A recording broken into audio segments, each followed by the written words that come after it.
특히 이제 봉쇄 리스크만 있었는데 여기에 이제 반정부 시위가 좀 확산되면서 중국발 리스크가 조금 그 잠재적으로 이제 시장에 있는 것 같고, 그래서 그 약세 시장의 그 기술적 반등도 좀 제한적인 모습이다. 특히 이제 삼성전자 같은 경우는 11월 중순까지 좀 반등에 성공했지만 이후부터 좀 상승 동력이 좀 약화되는 모습이거든요.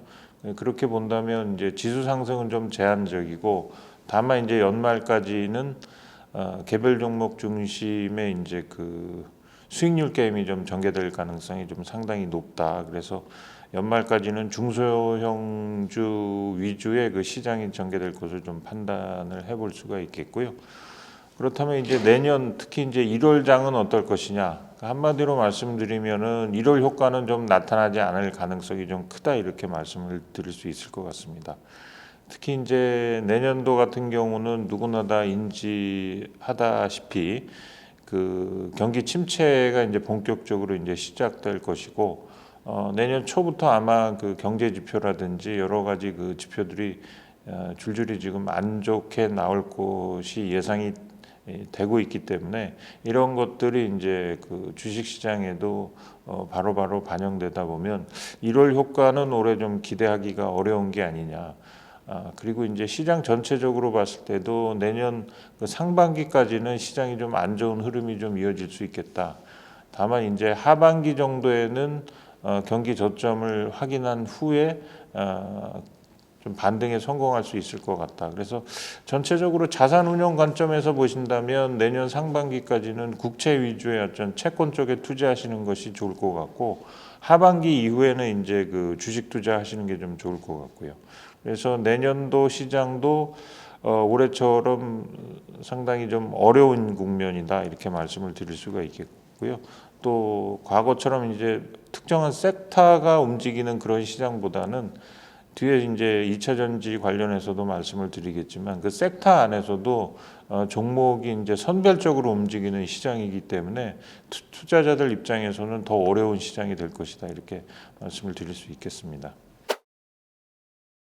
어떤 본격적인 그 미국 증시의 랠리를 알려줄 수 있는 것이 아마 그 2년 만기 미국 국채가 될 것 같아요. 그 2년 만기 그 미국 국채 같은 경우에는 FRB 금리보다 한 달에서 한 달 반 정도 좀 선행하고 있는 그런 모습을 보이는데, 한마디로 이제 정책 금리의 이제 인디케이터다, 이렇게 말씀을 드릴 수가 있겠고요. 지난 70년간의 자료를 보면 2년 만기 미국 국채 금리가 추세적으로 꺾여야지만 미국 증시가 이제 본격적으로 그 상승을 했습니다. 그래서 미국 시장에서 2년 만기 국채 금리의 어떤 추세를 확인하는 것이 증시에 투자하는 입장에서는 중요할 것 같고요. 지금 그 말씀하신 대로 2차 전지가 2022년에 잘 버텨줬기 때문에 그나마 코스피가 이 정도를 좀 보여주지 않았나, 이렇게 말씀을 드릴 수가 있겠고요.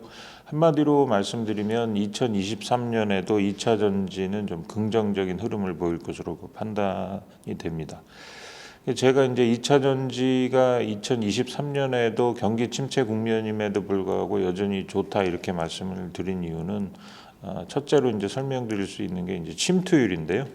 침투율이라는 것은 관련 산업 전체에서 이제 차지한 비중을 말하는 것입니다. 그래서 일반적으로 우리가 이제 10% 이전, 이 침투율이 이제 10% 이전에는 주가가 이제 급등을 하고 10% 이후부터 이제 꾸준히 상승을 하다가 50%가 되면은 또 혹시 이제 50%를 넘어서 2차 도약기가 되면은 주가는 이제 조정을 받는 그런 흐름을 보여주고 있는데, 그렇다면 이제 현재 그 2차 전지 시장의 침투율을 한번 살펴볼 필요가 있을 것 같아요. 그래서 전 세계 평균이 한 11% 정도 됩니다. 그러니까 앞서 말씀드린 대로 이제 10% 이전엔 주가가 급등했다고 말씀드렸는데, 역시 이제 이런 데이터를 놓고 봤을 때도 이제 10% 내외였기 때문에 주가가 이제 급등했었고, 참고적으로 한전 그 지역별로 보면 미국이 한 8% 정도 되고요. 유럽이 27%, 중국이 30%, 한국이 한 10% 정도 됩니다. 그래서 그 10% 이전 계속 말씀드리지만 그래서 국내에서 관련주들이 이제 급등할 수 있었다 이렇게 말씀을 드릴 수 있겠고요. 그래서 이제 50% 이전까지는 이제 주가가 좀 꾸준히 오르는 국면이기 때문에 전체적으로 큰 사이클을 놓고 봤을 때도 2차 전지는 뭐 전반적으로 물론 이제 부침은 있겠지만 우상향하는 그런 모습을 좀 보여줄 걸로 판단이 되고 있고요. 특히 이제 그 완성차를 놓고 보실 때 2023년 출시 모델들이 이제 2024년으로 미뤄지고 있는 것도 이제 하나의 큰 변수가 될 수 있겠는데 앞서 이제 말씀드린 대로 이러한 것들은 이제 하나의 변수지 큰 흐름을 돌리기에는 좀 역부족일 것이다 이렇게 좀 판단을 해볼 수가 있겠고요. 그다음에 이제 미국 시장의 침투율이 한 8%라고 이제 말씀을 드렸는데 상대적으로 진행이 좀 덜 됐죠. 그래서 미국 시장이 아마 이제 본격적으로 좀 열리게 되는 것도 2차 전지 업체로 볼 때는 상당히 좀 긍정적인 부분이다. 그렇지만 이제 앞서 서두에도 이제 말씀드렸지만 전기차하고 2차 전지가 앞으로는 반드시 주가가 연동돼서 동행하지는 않을 것이다 이렇게 말씀을 드릴 수가 있겠고요. 특히 이제 내년에는 성장률하고 주가 차별화가 조금 더 이제 업체별로 가속화될 걸로 좀 판단이 되고요. 따라서 무엇보다 이제 종목 선별이 더 중요하게 됐습니다.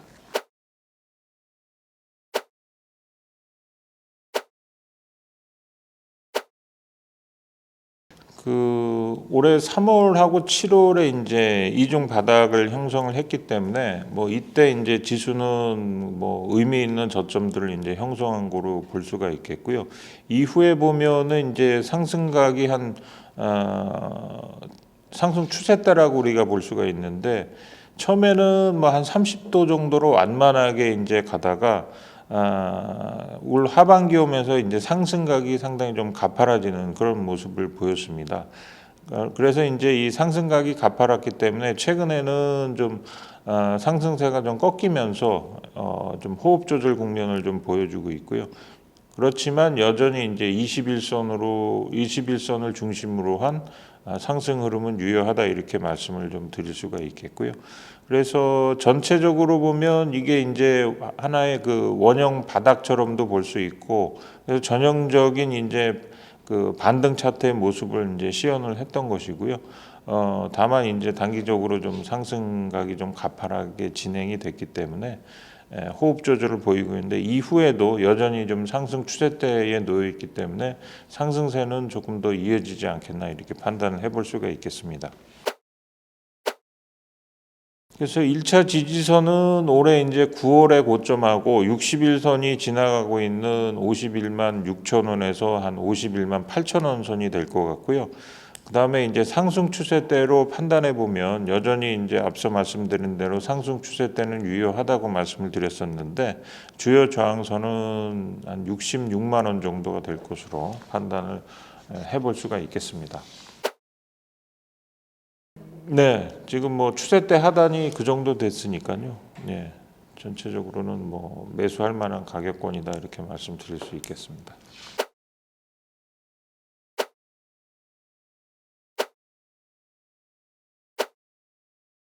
사실 뭐 수급이 LG 엔솔로 이제 쏠리면서 상대적으로 좀 시장에서 그 주목을 받지 못한 그런 측면이 있는데 이런 것들이 좀 상당 기간 진행이 된 것 같습니다. 지금 이제 차트로 보시게 되면 2020년 11월 이후에 보면 중기적인 박스권이에요. 이 박스권 범위는 상당히 좀 넓은데 46만 2,500원부터 82만 8천 원이니까 이 폭이 굉장히 넓죠. 근데 지금 보시게 되면 이것도 역시 이제 LG 에너지 솔루션과 마찬가지로 완만한 그 단기 상승 추세대를 형성하다가 최근 들어서 그 상승각이 상당히 좀 가파라지는 그런 모습들을 현재 좀 보이고 있습니다. 역시 이제 단기적으로는 조금 이제 숨고르기가 나타나고 있는데 그 중기적으로 이 박스권 지금 상단 82만 8천 원 정도가 이제 상단으로 볼 수가 있는데 여기를 돌파하면 아마 삼성 SDI도 이제 새로운 시세를 형성해 날 가능성이 좀 높다 이렇게 좀 판단을 해볼 수가 있겠습니다. 워낙 지금 그 박스 그 건이 2020년 이후 형성된 박스권이 상당히 좀 넓거든요. 그렇기 때문에 박스권 하단까지 한다면은 상당히 좀 오히려 주가가 더 레벨 다운될 가능성이 있기 때문에 굉장히 좀 위험한 모습이고요. 제가 일전에 그 박스권 이론을 설명하면서 말씀드린 게 이 박스권에서는 사실 트레이딩 하기가 그렇게 그 쉬운 국면은 아니거든요. 어떻게 보면 이제 전문 투자가들이 할 수 있는 것이고, 그렇다면 일반인들은 사실은 박스권을 상향 돌파하냐 하향 돌파하냐를 보면서 매매를 해야 되는데, 오히려 일반인들 같은 경우는 박스권 한 82만 8천 원 거기를 그 상향 돌파할 때가 오히려 좀 적극적으로 매수 기회가 될 수도 있습니다. 그렇지만은 업황 자체가 계속적으로 이제 그 우상향하는 모습이라면 역시 이것도 적절한 그 가격대를 찾아서 분할 매수하는 것이 좀 바람직해 보입니다. 앞서가는 건 사실이에요. 그래서 이제 외국인들도 올해 들어서 이제 적극적으로 LG 에너지 솔루션을 매수했던 것이고, 반면에 이제 삼성 SDI는 상대적으로 LG 에너지 솔루션보다는 이제 저평가되는 그런 그 상황입니다. 그렇기 때문에 일단 현재 가치로 볼 때는 LG 솔루션보다는 상당 부분 저평가됐기 때문에 그 국내 애널리스트들 중에서는 최근 그 상황에서는 오히려 그 LG 에너지 솔루션보다는 삼성 SDI를 조금 더 추천하는 경우가 많은 걸 볼 수 있습니다. 그래서 기술적으로 봤을 때도 이 박스권 상단만 돌파해 보면 오히려 좀 상승 동력을 더 얻지 않을까. 왜냐하면 2020년 이후에 지금 주가가 갇혀 있는 모습이었기 때문에 이걸 돌파한다면 이제 새로운 시세가 나오지 않을까, 그런 기대감이 있습니다.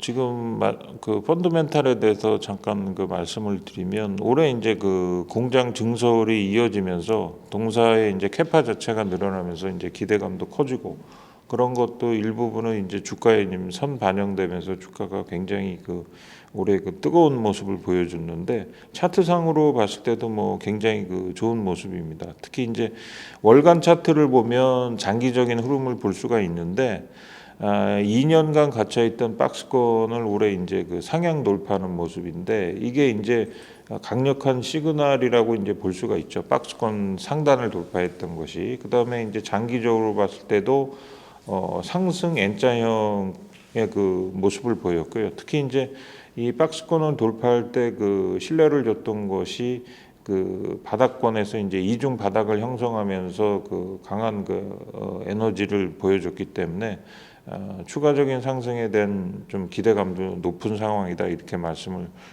드릴 수가 있겠고요. 그래서 거래량도 최근 들어서 계속 좀 증가하는 그런 모습을 좀 보여주고 있고, 수급상으로도 뭐 굉장히 양호한 모습이기 때문에 내년에도 그 소재 쪽에서 좀 리드할 수 있는 그런 모습을 좀 보이고 있다, 이렇게 말씀드릴 수가 있겠습니다. 이것도 역시 올해 뭐 상당히 올랐기 때문에 최근에는 약간은 좀 숨고르기를 좀 보이고 있죠. 그래서 지지선은 장기 박스권 상단인 한 18만 5천 원 내가 좀 될 걸로 판단하고 있고요. 왜냐하면 이게 이제 박스권 상단이기 때문에 이 가격이 깨지면은 그 장기적인 흐름 자체가 이제 여기서 끝난다는 걸 의미하기 때문에 18만 5천 원 이하로는 웬만하면 떨어지지 않을 것 같고요. 그래서 전체적으로는 한 이 박스권 그 상단에 다시 걸치게 되면 과감하게 좀 매수를 해야 될 것 같고요. 그 다음에 이제 그 저항선은 상승 추세 때 일봉상으로 봤을 때 상승 추세 때 상단이 한 26만 원 내외가 될 것으로 판단해 볼 수가 있겠습니다. 그 앞에서 형성된 가격권대의 이제 눈에 보이기 때문에 이렇다는 얘기는 한마디로 이제 앞서서 이제 매물벽이 많다는 얘기거든요. 그래서 이거를 돌파하면서 가기가 쉽지는 않겠다 이런 생각을 이제 해볼 수가 있겠고요. 단기적으로 보면 주요 이평선이 지금 한 곳에 역시 지금 모이려고 합니다. 이렇다는 얘기는 조만간 이제 방향성이 나타난다는 얘기인데 위로 갈지 아래로 갈지 그거는 여전히 미지수입니다. 그래서 앞서서 이제 대충 한 4종목 가장 그 대표적인 종목들의 차트를 봤는데 뭐 보시는 바와 마찬가지로 차트가 모양이 다 다양합니다. 특히 이제 상대적으로 보면 4가지 차트 중에서 이제 제일 안 좋은 거는 상대적으로 말씀드리는 건데 이제 에코프로비엠인데 역시 앞에 지금 매물벽이 계속 있기 때문에 거래량이 조금 더 수반이 좀 돼야 될 것 같고요. 특히 이제 그 수급상의 여러 가지 또 요인을 좀 체크를 해봐야 될 것 같습니다. 그래서 이 차트만 갖고 제가 말씀드리면은 이제 요렇게 끝부분에 이렇게 이제 한 점에 모이게 되고요. 그래서 이제 차트가 위로 돌파되느냐 밑으로 돌파되느냐에 따라서 마지막에 나오는 봉이 이 끝에서 위쪽으로 형성이 되면 방향성이 이제 위쪽으로 가서 상승 흐름이 나타나는 것이고 이 끝부분에서 이제 음봉이 나타나게 되면 전체적으로 이제 하락세로 전환하게 되는 것입니다. 그래서 이게 이제 중기적인 흐름에서 월봉으로 보면 내년 상반기에 아마 주요 방향성이 나타날 것 같고요.